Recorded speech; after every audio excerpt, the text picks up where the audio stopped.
వి news Telangana news కి స్వాగతం. ముందుగా ముఖ్యాంశాలు.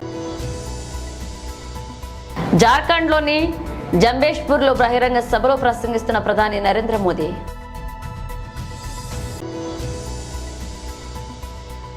ఖైరతాబాద్ గణేష్ పూజలో పాల్గొన్న మాజీ మంత్రి హరీష్ రావు.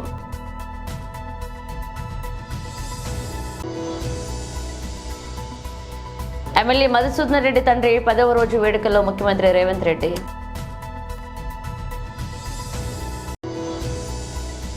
సుధాంశు త్రివేది, శ్రీ వీరేంద్ర సబ్జేవాచే సంయుక్త ప్రెస్ కాన్ఫరెన్స్ ఢిల్లీ.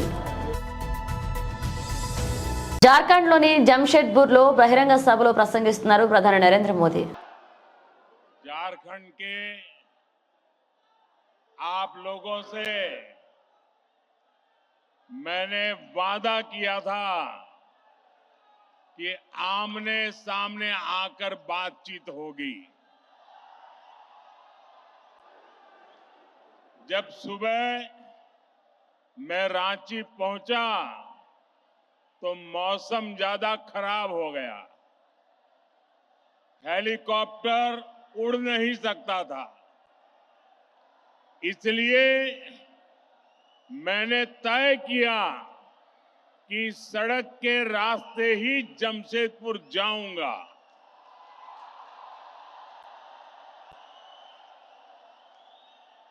रास्ते भरे लोगों को पहले पता नहीं था कि मैं जाने वाला हूं, लेकिन जैसे जैसे रास्ते में लोगों को पता चलने लगा, भारी बारिश के बीच भी हाथ में झंडा लेकर के लोग पूरे रास्ते में खड़े थे, स्थान स्थान पर खड़े थे.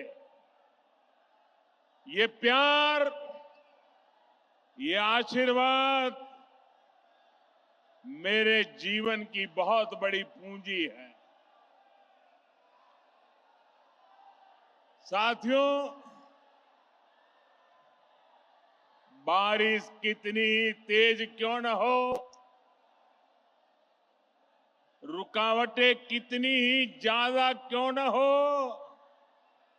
लेकिन कोई भी रुकावट मुझे आपसे अलग नहीं कर सकती है. मैं आपके दर्शन किए बिना वापस नहीं जा सकता हूं, और इसलिए बाय रोड भी मैं आपके दर्शन करने के लिए पहुंच गया. साथियों, क्रांति और बलिदानों की ये धरती भगवान बिरसा मुंडा के तप, त्याग और आशीर्वाद की धरती, वो धरती जिसने पोटो हो जैसे कोल्हान के महान योद्धा दिए, जिसने जमशेद जी जैसे उद्यमी के जरिए आजाद भारत के सपनों को सींचा था. मैं झारखंड की इस महान धरती को प्रणाम करता हूं. साथियों, आज कर्मा पूजा की उमंग के बीच यहां आने से पहले मुझे झारखंड को विकास की कई बड़ी सौगात देने का सौभाग्य भी मिला है. मैं कर्मा पर्व की आप सभी को बधाई देता हूं. साथियों, उत्सव के इस माहौल में आज झारखंड को 6 नई वंदे भारत ट्रेनें मिली है. झारखंड के अलग अलग शहरों में लोगों को अब आधुनिक सुविधाओं के साथ हाई स्पीड सफर का अनुभव मिलेगा. इसका बड़ा फायदा मध्यम वर्ग को होगा, उद्यमियों को होगा। इससे युवाओं के लिए रोजगार और प्रगति के भी अवसर बनेंगे।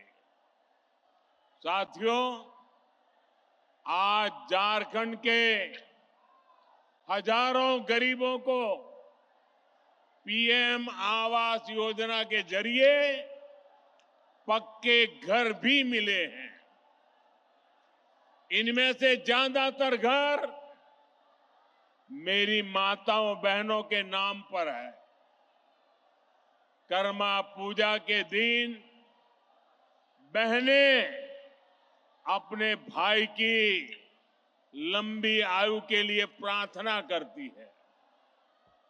आज आपका ये भाई अपनी बहनों को अपने पक्के घर का उपहार देकर धन्य हो गया है। साथियों, कुछ ही महीने पहले लोकसभा चुनाव के दौरान भी आप सबका आशीर्वाद मांगने झारखंड आया था। आप उस तपती गर्मी में भी मुझे अपना स्नेह देने आए थे।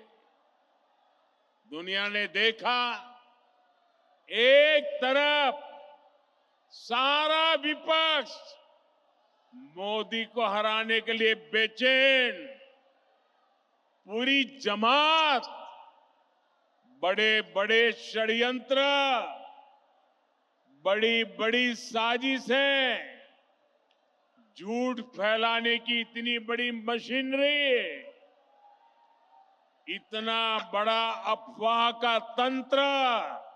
ఖైరతాబాద్ గణేష్ పూజలో పాల్గొన్నారు మాజీ మంత్రి హరీష్ రావు. ఖైరతాబాద్ బడా గణేష్ దర్శనానికి నేడు చివరి రోజు కావడం, ఎల్లుండి శోభయాత్ర నిమజ్జనం జరపడంతో ఇవాళ్లతో దర్శనాలు నిలిపివేయనున్నారు. ఇక నేటి అర్ధరాత్రి తర్వాత లంబోదరుడి దర్శనానికి అనుమతి ఉండదని అధికారులు నిర్వాహకులు వెల్లడించారు. శోభయాత్ర కోసం భారీ వాహనం ఇప్పటికే వచ్చిందని, వెల్డింగ్ పనులు చేపట్టామని వివరించారు. కాగా చివరి రోజు ఆదివారం కావడంతో భక్తులు పెద్ద సంఖ్యలో వస్తున్నారు.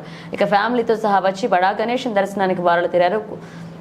భక్తులు పోటెత్తడంతో ఖైరతాబాద్ లో రద్దీ నెలకొంది. ఖైరతాబాద్ మెట్రో స్టేషన్ టెలిభవన్ వైపు రద్దీగా ఎక్కువగా ఉంది.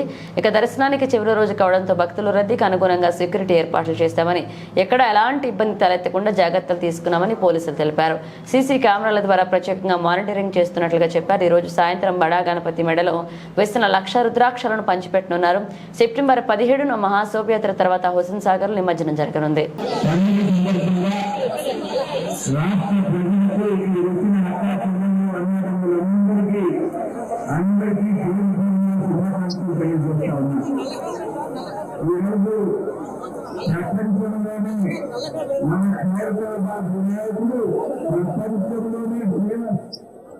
ఒకప్పుడు లాల్ బాగ్లో వినాయక చవితి అంటే ముంబైలోని లాల్ బాగ్ గుర్తొచ్చింది.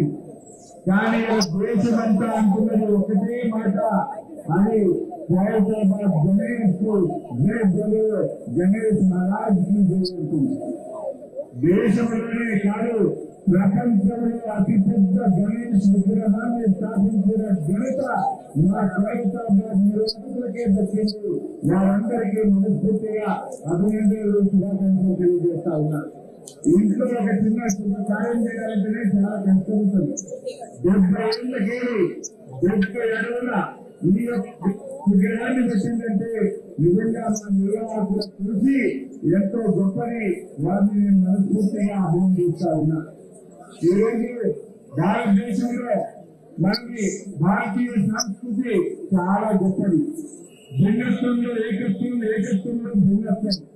అంటే మనం అందరం వేరు వేరుగా జీవిస్తాం, కానీ ఏదైనా సందర్భం వస్తే అందరం ఒక్కటి యొక్క గొంతుకై కదులుతాం.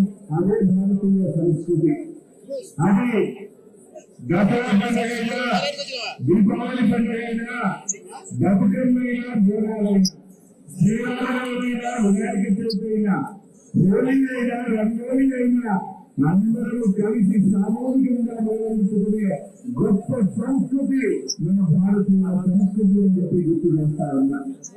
ఈ సంస్కృతిని భిన్నత్వంలో ఏకత్వాన్ని కలిగిన ఈ సంస్కృతిని ముందు ముందు రాబోయే తరాలకు మనం దీన్ని కంటిన్యూ చేయాల్సినటువంటి బాధ్యత కూడా మనందరి మీద కూడా ఉంది అని మనం చేస్తా ఉన్నాం. మేమందరం వినాయక చవితి అనగానే ఒక డివోషనల్ ప్రోగ్రామ్ అనుకుంటాం, కానీ ఇక్కడ ఒక డివోషనే కాదు, ఎమోషన్ కూడా ఉంది. మీకు గుర్తు చేస్తా ఉన్నా, వినాయక చవితి డివోషన్తో పాటు ఎమోషనాలిటీ కూడా కలిగి ఉన్నది. ఆనాడు స్వాతంత్రోద్యమంలో బాల గంగాధర్ తిలక్ గారు భారతీయులందరినీ ఒక్కసారికి స్వాతంత్రోద్యమంలో వినాయక ఉత్సవాలను సామూహికరించి భారత ప్రజలను ఒక్కసారి వచ్చిన గొప్ప నాయకుడు బాల గంగాధర్ తిలక్. అంటే స్వాతంత్రోద్యమంలో వినాయక చవితి ఉత్సవాలు భారత ప్రజలను ఒక్కసారి ముందుకు చరిత్ర కూడా ఈ వినాయక చవితికి ఇచ్చినది. ఆ సంప్రదాయాన్ని మనం ఇంకా కూడా కొనసాగిస్తున్నాం, తప్పకుండా రాబోయే రోజుల్లో కొనసాగిస్తున్నాం. ఇవాళ రాష్ట్రంలో కొన్ని జిల్లాల్లో అకాల వర్షాలు తుఫాన్ వచ్చి ప్రజలు బాధపడతా ఉన్నారు. ఆ విఘ్నేశ్వరం దాటే ఆ తుఫాన్లో ఇబ్బంది పడ్డ ఆ ప్రజలకు ఢిల్లీలోని ప్రెస్ కాన్ఫరెన్స్ లో పాల్గొన్నారు సుధాంశు త్రివేది, వీరేంద్ర సత్యవాచి సంయుక్త కార్యక్రమంలో ప్రెస్ కాన్ఫరెన్స్ లో మాట్లాడుతున్నారు. भगवान राम के घर आने का जो पर्व है दीपावली, उस पर तो आतिशबाजी में प्रतिबंध है और इनके जेल से घर आने पे आतिशबाजी चलाई जा रही है। तो आप सोचिए कि जिस व्यक्ति का कैरेक्टर और एक्ट इसमें इतना भारी अंतर हो, तो मुझे लगता है तो सारी बात समझी जा सकती है। मुझे लगता है अब उनकी स्थिति ये हो गई है। आपको ध्यान हो, हम लोग 51 में जनसंघ के रूप में बीजेपी बने। आज कितने साल हो गए? 73 साल। आज तक हमने कभी कांग्रेस समझौता नहीं किया। ये कांग्रेस को बेईमान कह के सत्ता में आए थे, 73 दिन में सरकार बनी। और अब कह रहे हैं करेक्टर तुलना। फिर 49 दिन की सरकार गिरी थी, याद करिए, वो अलग छोड़ दीजिए, कसम असम खाई थी तो छोड़ दीजिए। 49 दिन सरकार के लिए बात करता, अब गलती हो गई, अब दोबारा कभी नहीं बनाएंगे, कांग्रेस से गठबंधन नहीं करेंगे। फिर किया, और अभी सचदेवा जी ने बताया शून्य। उसके बाद मुझे लगता है कि अगर वो इस प्रकार से तुलना कर रहे हैं तो यह न सिर्फ भारतीय समाज और हिंदू धर्म के प्रतीकों का अपमान है, बल्कि उनके मानसिक दिवालियेपन का ऐलान है। पीयूष आज तक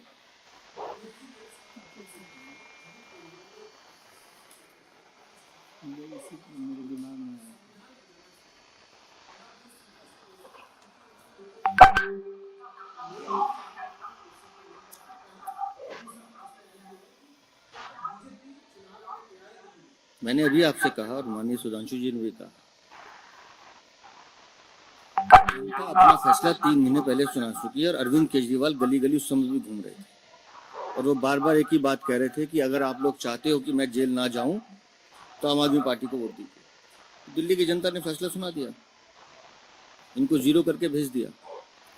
और मैं फिर कह रहा हूं कि अगर इनमें जरा सी भी नैतिकता है तो ये अपने इस्तीफे की बात ना करें, पूरा का पूरा मंत्रिमंडल इस्तीफा दे, नवंबर में चुनाव होते हैं, आज कराएं।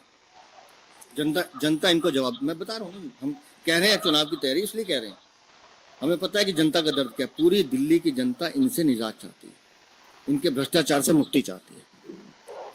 आनंद पांडे ने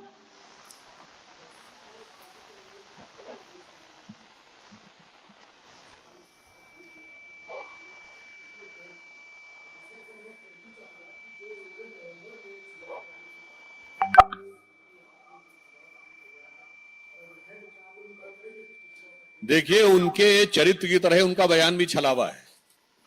मुख्यमंत्री हैं तो कैबिनेट की बैठक बुला के रेजोल्यूशन करके एलजी को इस्तीफा दे दिया है। कभी कोई सीएम मांग करता है कि चुनाव कराना है, फट से जाके डिसॉल्व करके असेंबली को सरकार इस्तीफा देती है, विधानसभा भंग करने की सिफारिश की जाती है और राज्यपाल को दिया जाता है। यही है, वो अंदर से कुछ और बाहर से कुछ और नजर आते हैं। प्रज्ञा times no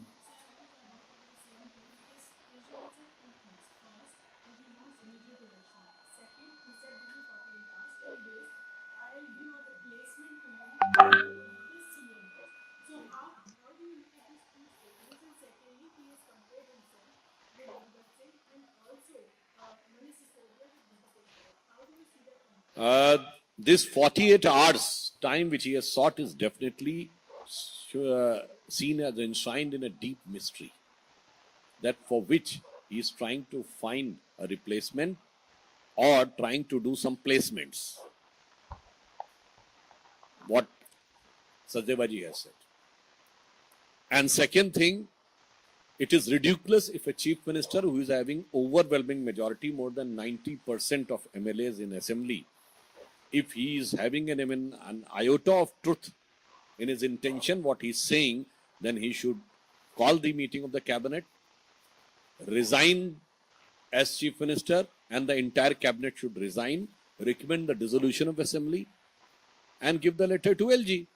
If you are not doing this, it means you are trying to. And as far as comparing himself with the great and legendary Krantikaris like Bhagat Singh and Batukeshwar Dutt, so I would like, ये तो वो लोग हैं जिन्होंने दिल्ली में उन लोगों के साथ जाके हाथ मिलाया था उन वामपंथियों के साथ जिन्होंने भगत सिंह जी के लिए आपत्तिजनक अपमानजनक बातें अपनी किताबों में लिखी हैं। वो जेएनयू ब्रांड लोग जिन्होंने भगत सिंह जी को रिवोल्यूशनरी टेररिस्ट जैसे शब्द लिखे हैं सारे क्रांतिकारियों के लिए, पहले उसके लिए माफी मांगे। उन लोगों का साथ आज भी खड़े हैं। कांग्रेस के दौरे हुकूमत में वो बाकायदा वो किताबें प्रिस्क्राइब रही थी। और सुनिए, 2016 में हमारी सरकार आई थी, पार्लियामेंट में यह विषय उठाया गया कि भगत सिंह जी के लिए ऐसी बात कैसे लिखी जा सकती है। जानते क्या जवाब आया था? माफी नहीं मांगी गई थी, कहा गया था नेक्स्ट एडिशन में वो हटा दिया जाए। ये था उनके साथ खड़े लोग।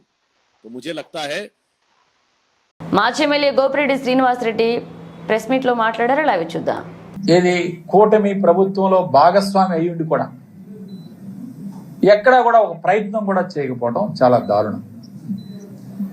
ముఖ్యంగా ఇండియన్ మెడికల్ కౌన్సిల్ పులివెందలకు 50 సీట్లు, అట్లానే పాడేరుకి 50 సీట్లు మేము ఇస్తామని చెప్పి వాళ్ళు అనుమతితో లేఖ రాసిన ఈ ప్రభుత్వం మాకొద్దు, పులివెందల్లో 50 సీట్లు మాకొద్దు, మేము ఈ సంవత్సరం అడ్మిషన్స్ చేయలేమని చెప్పి తిరిగి ఎన్ఎంసీకి నేషనల్ మెడికల్ కౌన్సిల్కి లెటర్ రాయటం అనేది చాలా దారుణమైన అంశం. ఏమిటి మీకు వచ్చిన నష్టం ఏమిటి నేను అడుగుతా ఉన్నాను. ఈ రాష్ట్రంలో నేను కూడా ఒక డాక్టర్గా చదువుకున్నాను. నేను చదువుకున్నప్పుడు ప్రభుత్వ కాలేజీలో 500 ర్యాంక్ రూపు వస్తేనే మెడికల్ కాలేజీలో సీట్ వచ్చేది. ఈరోజు ఆ తర్వాత ఎక్కడ కూడా ప్రభుత్వ మెడికల్ కాలేజీ స్థాపించడం జరగలేదు ఈ రాష్ట్ర చరిత్రలో. ఈ రాష్ట్ర చరిత్రలో దాదాపు 40 సంవత్సరాల నుంచి ఎక్కడా కూడా ఒక్క ప్రభుత్వ మెడికల్ కాలేజీ కూడా స్థాపించడం జరగలేదు. చంద్రబాబు నాయుడు కేవలం తన హాయంలో తన అనుమాయులకి,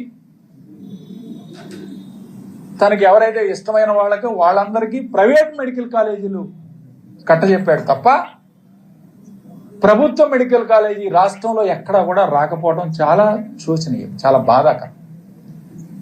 ఒక పేద విద్యార్థి ఇవాళ ప్రైవేట్ మెడికల్ కాలేజీలో చదవాలంటే దాదాపు ₹1.5 కోటి ఈరోజు డొనేషన్ అడుగుతా ఉన్నారు. మళ్ళీ దానిపైన సంవత్సరానికి 3 లక్షలు ఫీజు కట్టుకోవాలి. దాదాపు 1.5 కోటి 2 కోట్లు ఖర్చు అవుతుంది ఒక్కొక్క విద్యార్థికి. ఎంతో మంది విద్యార్థులు మెడిసిన్ చదువుకోవాలనే ఆశతో తల్లిదండ్రులు కూడా చిన్నవాళ్ళు, మధ్యతరగతి వాళ్ళు ఇవాళ ప్రైవేట్ మెడికల్ కాలేజ్ చదివించాలంటే ఎంత కష్టతరమైన పనో మన అందరికీ తెలిసిన విషయం. అలాంటిది జగన్మోహన్ రెడ్డి గారు 17 కొత్త గవర్నమెంట్ మెడికల్ కాలేజీలు స్థాపించి వాటన్నిటికి ఖర్చు పెట్టి సుమారు 8,500 కోట్ల రూపాయలు దానికి కేటాయించి కొన్ని బ్యాంకు లోన్ల ద్వారా తీసుకొచ్చి కాలేజీలన్నీ కూడా ప్రారంభించి ఒక పేద విద్యార్థి ఒక మెడికల్ ఎడ్యుకేషన్ అందుబాటులోకి తీసుకురావడం. ఈ 17 మెడికల్ కాలేజీ వలన కూడా దాదాపు 2,550 సీట్లు మనకు అందుబాటులోకి వస్తాయి. 2,550 సీట్లు అంటే సంవత్సరానికి 5 మెడికల్ కాలేజ్ చొప్పున వేసుకున్న 750 సీట్లు. గత 5 మెడికల్ కాలేజ్ గత సంవత్సరంలో ప్రారంభించిన 750 సీట్లు వస్తే ఈ సంవత్సరం మళ్ళీ 750 సీట్లకి మనం పర్మిషన్ తీసుకోవచ్చు. ఆ అవకాశం ఉన్నా సరే ఈరోజు ఆ సత్యకుమార్ గారు హెల్త్ మినిస్టర్ గారు మాట్లాడుతున్నారు. మాకు ప్రొఫెసర్స్ లేరు, అసిస్టెంట్ ప్రొఫెసర్స్ లేరు, స్టాఫ్ లేరని. ఈ రాష్ట్ర చరిత్రలో జగన్మోహన్ రెడ్డి గారు 54,000 మందిని మెడికల్ అండ్ ఆరోగ్య శాఖలో రిక్రూట్ చేసుకున్న ఘనత ఒక జగన్మోహన్ రెడ్డి గారు. అంటే 54,000 మంది, ఇందులో డాక్టర్లు దాదాపు 4,800 మంది డాక్టర్లను రిక్రూట్ చేసుకున్నారు. అంటే ఇంతమంది డాక్టర్లు రిక్రూట్ చేసుకున్నా మీరు కొరత ఉందంటే. తెలంగాణ ఉద్యమ నేత బీఆర్ఎస్ నాయకుడు జిట్టా బాలకృష్ణారెడ్డికి బీఆర్ఎస్ వర్కింగ్ ప్రెసిడెంట్ కేటీఆర్ నివాళులర్పించారు. జిట్టా దశదిన కర్మ సంతాప సభకు హాజరైన కేటీఆర్ జిట్టా చిత్రపటానికి పూలమాలలు వేసి నివాళులర్పించారు. అనంతరం బాలకృష్ణారెడ్డి కుటుంబ సభ్యులను పరామర్శించారు.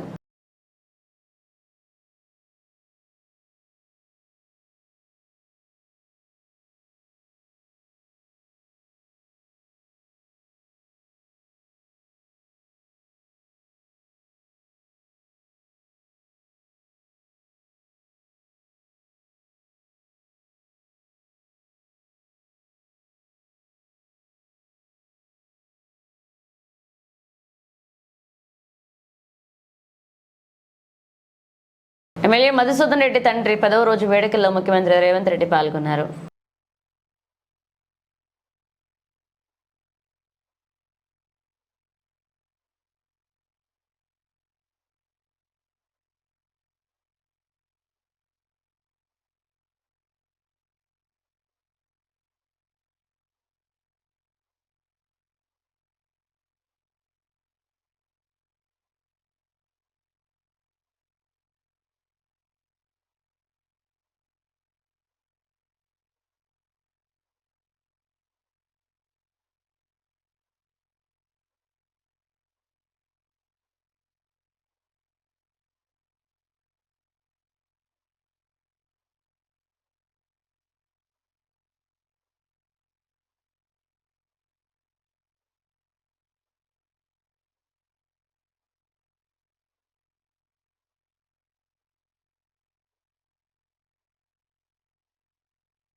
కడప జిల్లా ఎర్రగుంట్ల పట్టణం 4వ రోడ్ల ప్రధాన కూడలిలో సిపిఎం పార్టీ జాతీయ ప్రధాన కార్యదర్శి సీతారాం యేచూరి, ఎర్రగుంట్ల కాంగ్రెస్, సిపిఐ, సిపిఎం ఇతర కార్మిక ప్రజా సంఘాలు పూలమాలలు వేసి నివాళులర్పించారు.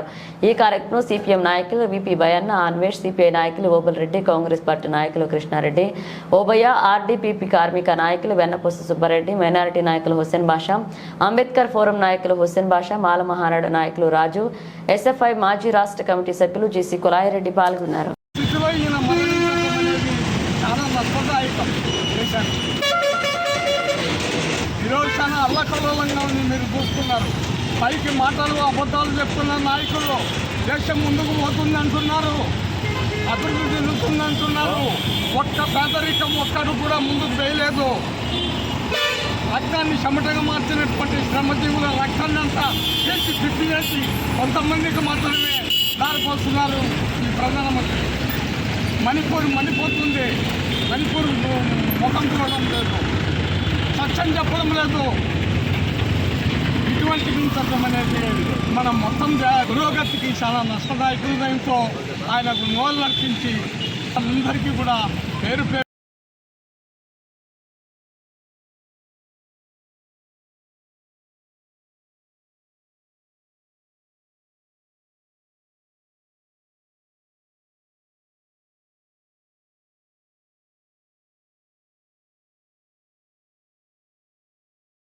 బులెటిన్ ముగించే ముందు హెడ్లైన్స్ మరోసారి. జార్ఖండ్లోని జంబేష్పూర్లో బహిరంగ సభలో ప్రసంగిస్తున్న ప్రధాని నరేంద్ర మోదీ.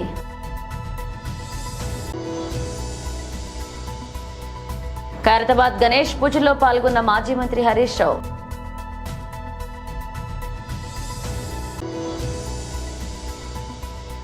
ఎమ్మెల్యే మధుసూదన్ రెడ్డి తండ్రి 10వ రోజు వేడుకల్లో ముఖ్యమంత్రి రేవంత్ రెడ్డి.